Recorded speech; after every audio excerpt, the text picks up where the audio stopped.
Une cantatrice est parmi nous, ce n'est pas la première fois et nous espérons qu'il y en aura beaucoup d'autres. Elle est belle, elle est grande, elle a du coffre et à l'intérieur de ce coffre un cœur qui bat pour nous, c'est Marianne James.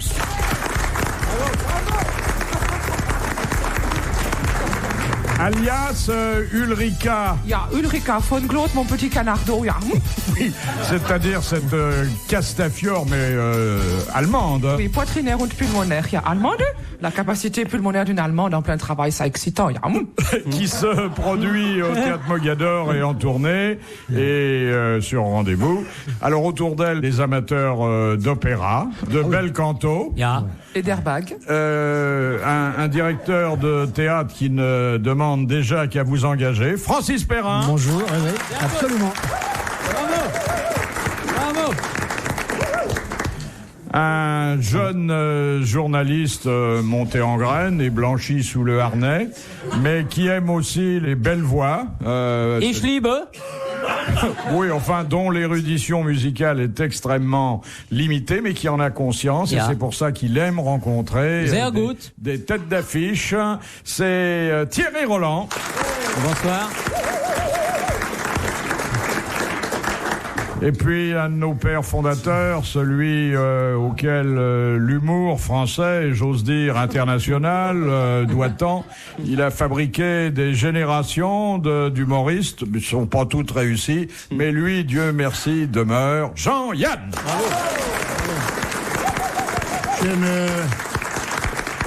J'aime aussi beaucoup l'opéra.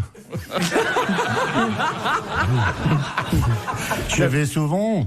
Je fais à Beyrouth, je vais voir Wagner. Wagner, ja. À Beyrouth. À Beyrouth, pas à Beyrouth. Beyrouth, quoi, ça. Je connais la tétralogie par cœur. Vous pouvez nous en... Non, par cœur, dans mon cœur. Dans votre cœur, oui. Je vais pas chanter maintenant Wagner, non. Non, Marianne connaît des airs de la tétralogie, les Tannhauser, par exemple. Les Tannhauser, ja, und Mama Hauser, ja. Et la vache qui rit, c'est bien aussi. La vache qui rit, très bien. Mais ça n'est pas mon répertoire, hein, ja. Moi, je suis plus soprano pitbull. Alors, non, si vous êtes très aimable, peut-être que je vous usurerai. Il y a une Valkyrie, histoire de faire claquer tous les postes. Ça serait bien qu'elle nous usure. Hein. Je vais usurer. Ach, mein Gott. Qui a dit, en campagne électorale, il faut bouffer dès qu'on peut, faire pipi dès que c'est possible, et porter de bonnes chaussures. Bah, c'est un mec qu'on a croqué. Il en a croqué. Bah, Chirac. Et il en croque toujours. C'est Chirac. Oui. Bonne réponse de Marianne James. Et on reconnaît d'ailleurs à la fois le sens des réalités du président de la République, mais aussi son organisation et son tempérament de bon vivant. De bon vivant et de force de la nature. Oui, parce que c'est une force. Et il a des bonnes godasses parce que moi je l'ai vu en caleçon au fort de Brégançon, où il avait juste un caleçon et des chaussures de ville et vraiment il avait des bonnes chaussures. Mais il a jamais un coup de pompe avec ses chaussures. Alors, bouffer dès qu'on peut, on connaît son appétit. Oui, mais pantagruélique. Mais remarquez là, c'est pas vraiment bouffer dès qu'on peut, on dirait qu'ils meurent de faim alors qu'ils passent leur vie en banquet. Il y a toujours une tête de veau dans la boîte à gants, toujours. Ah ouais. Faire pipi dès que c'est possible. Ah oui, ça c'est plus dur en public. Oui, c'est vrai. Mais enfin, maintenant, ils ont tous pris le truc des présidents américains, c'est-à-dire que avant ils étaient assis à des tables, maintenant ils sont debout devant des espèces de petits, puis ils ont les bouteilles, de hein. machin avec le micro devant, donc ils peuvent en même temps pisser, en même temps qu'ils font le discours. Ah, ils font dans les bouteilles. C'est comme ici. Moi, je sais pas, j'en ai vu une fois marqué Jacob Delafont en bas. C'est pour ça que. Léon, quand il faisait le 14 juillet, Oui. il y allait avec une bouteille Léon vide. Zétrone, notre regretté camarade, Il y allait avec une il bouteille nous l'a vide. raconté souvent. Mais là, il fait comment? Il faut viser, il faut tenir. C'est Ah, il compliqué faut quand viser même. parce Faut que viser, c'est tout c'est même. petit quand Oui, même. oui, c'est tout. Non, Léon, il y arrivait facile, non. Ah non. Il faut prendre plutôt des bocaux de jus de fruits, c'est plus simple. Parce que évidemment, la petite, avec le truc. la petite bouteille d'eau minérale. Mais il avait auprès de lui, je crois, pour ses besoins personnels, un chargé de miction. La deuxième citation nous vient de monsieur Nicolas Jec, qui habite Reims, qui a dit « Il n'existe que deux jolies choses en Italie. » Et Claudia Cardinal, qui les a toutes deux dans son corsage, refuse de les montrer. Un Français ou un Italien? Un homme Mort. Non, vivant. Ah non, parce que c'est pas 18e, ça. Non. Un homme qui aime beaucoup les dames, qui dans son théâtre, parce qu'il est auteur dramatique entre autres, leur fait une jolie place, qui a tourné pas mal en Italie, mais comme Juan il a tourné Claude dans Brialy. tous les pays, non. Il aime beaucoup les dames, n'est-ce pas? Oui, il est surtout présent à leur enterrement.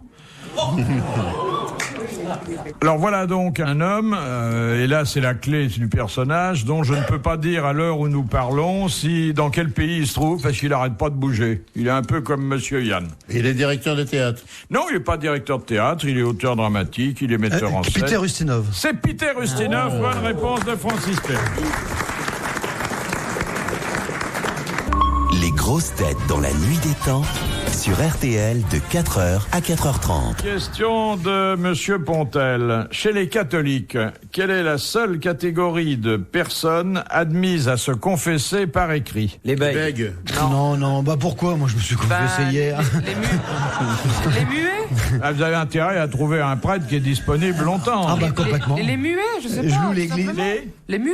Voilà. Voilà, oui, c'est sûr. Les muets sont autorisés à donner par écrit leur confession. Ah bah oui, parce Bonne que réponse c'est vrai. de Marianne James. Parce que si ça se comprend aisément, parce que si dans les églises les mecs étaient obligés de faire des gestes en disant vous comprenez? Et là, ça la Monsieur fout- Yann fait toutes sortes de gestes Voilà, que ça la foutrait mal, décence vous m'interdit de commenter. Ah oui, tiens.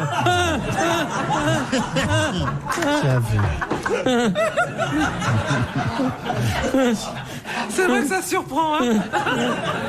Après, on s'habitue.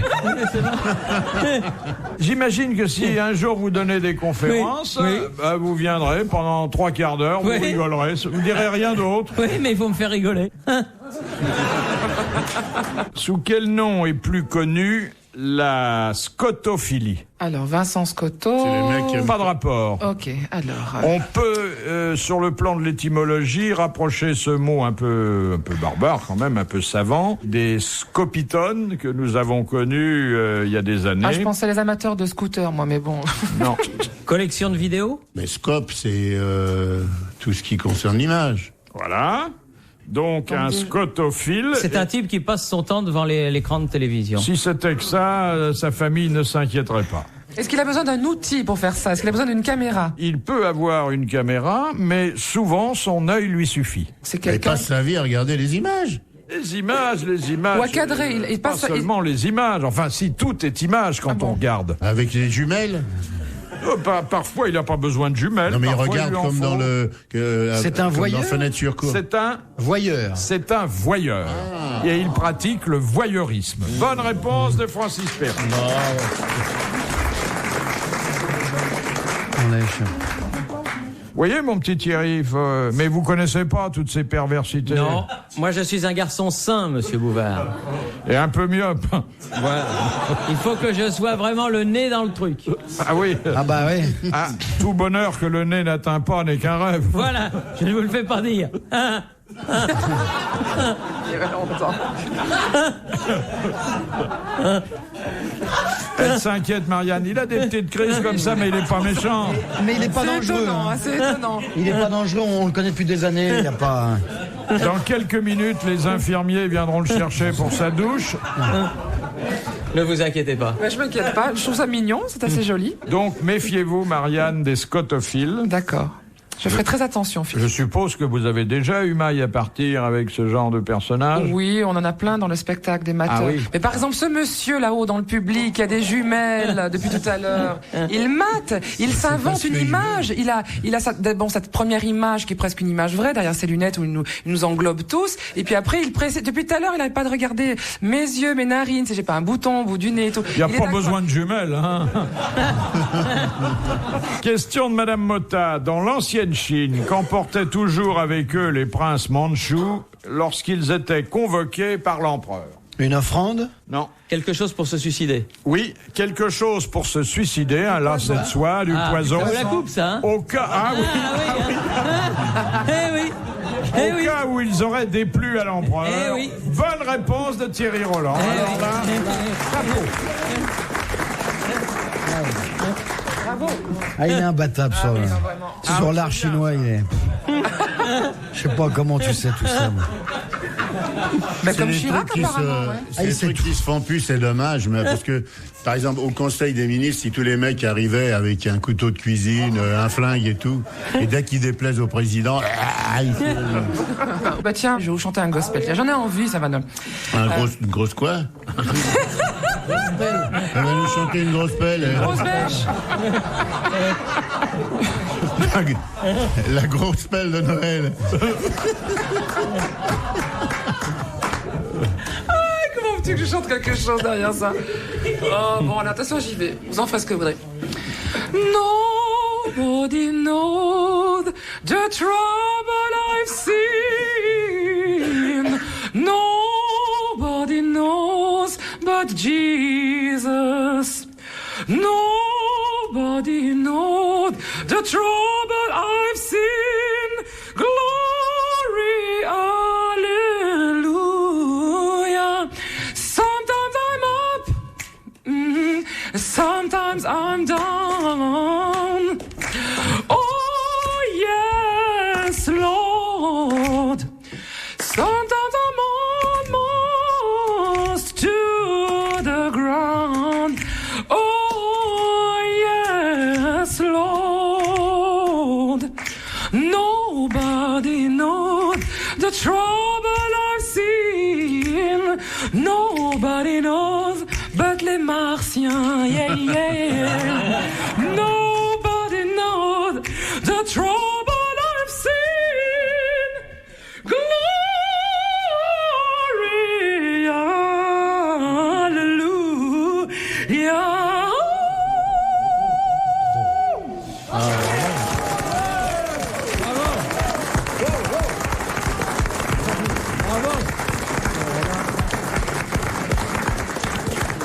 C'était tellement beau qu'à un moment donné, j'ai eu l'impression que vous deveniez noir.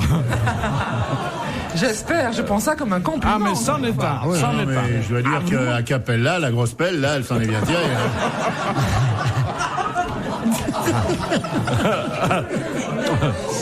Ah non, mais c'est une voix miraculeuse. Ben hein. oui, Ah bien oui. sûr. Oh là là là. Oh là là, magnifique. Mais elle a arrêté de fumer, c'est pour ça. Hein.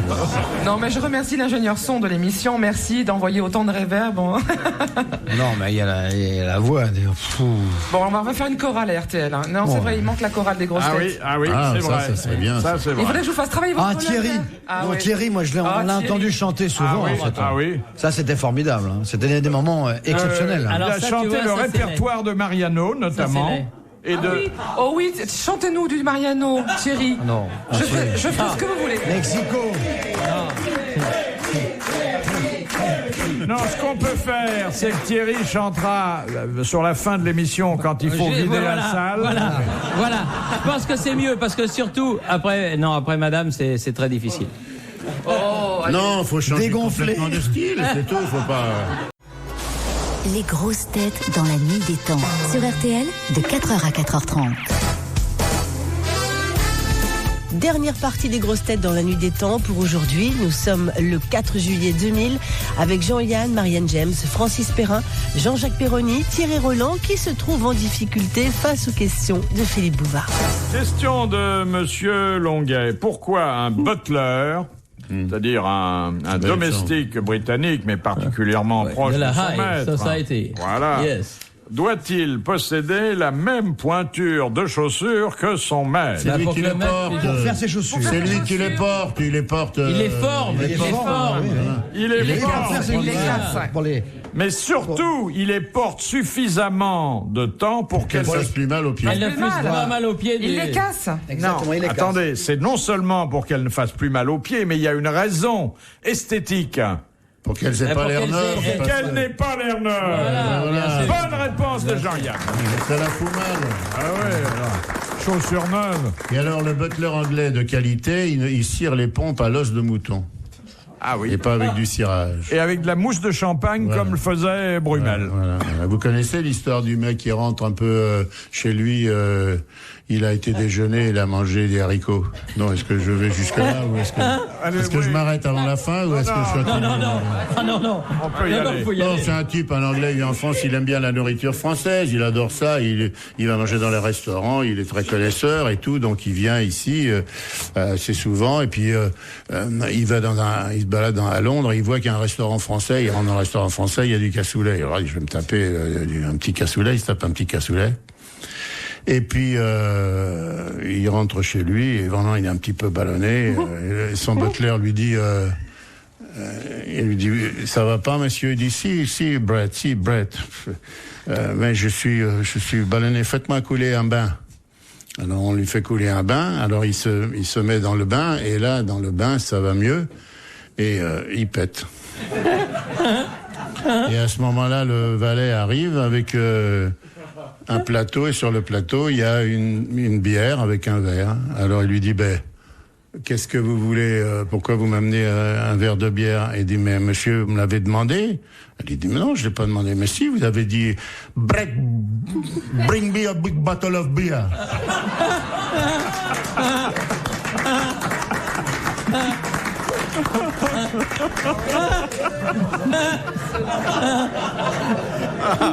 Alors voici une question artistico-religieuse. Faut pas leur laisser une chance au mec. Qui me paraît au moins du ressort de la compétence de 3 d'entre vous. Oui, on met ça le mandat. C'est-à-dire que Thierry peut faire un peu de courrier. On ne sait pas si rit parce qu'il a compris ou parce qu'il n'a pas compris. Non, mais je me marre parce que si par hasard je réponds, vous avez l'air d'un con.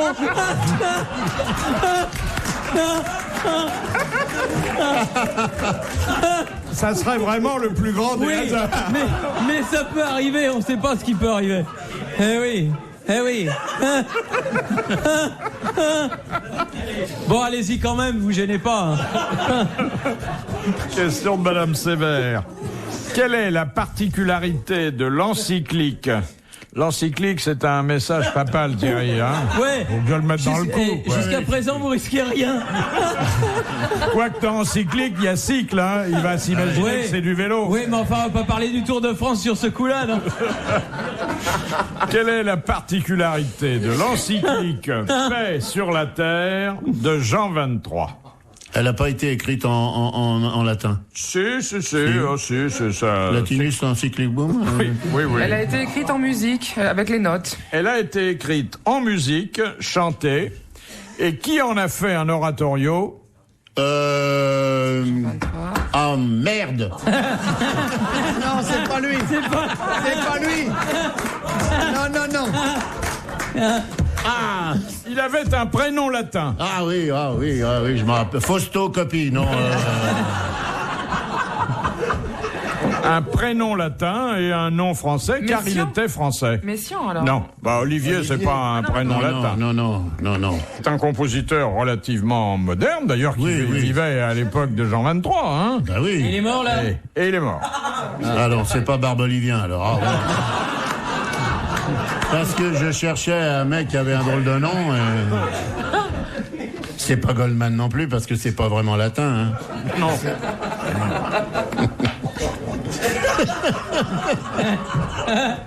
Non. Qu'est-ce que vous appelez un prénom latin?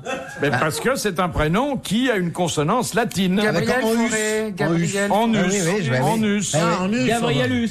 Non. Il y en a pas beaucoup des trucs en us. Non, c'est pour ça que c'est une indication importante. Oui. Ben oui, justement, on cherche, alors. Prépuce. Non. Ça commence par quoi, le prénom? Non. Oh, si. Allez. Attendez, si je vous dis la première lettre, je vais avoir l'air d'un con. Non, mais juste la première lettre. Non. Titus, Janus, D. Paulus. D. Darius Milhaud. Darius Milhaud. Voilà. Bonne réponse de Marianne Jeanne. Je savais pas qu'il avait fait ça aussi. Ben oui. Ah oui. Mais on apprend beaucoup en s'écoutant répondre aux grosses têtes. Il a fait le guide aussi avec son pote. Avec Go. Avec Henri Go. Je le trouve meilleur, moi, dans la cuisine que dans la musique, celui-là. Retrouvez les grosses têtes dans la nuit des temps à tout moment sur RTL.fr.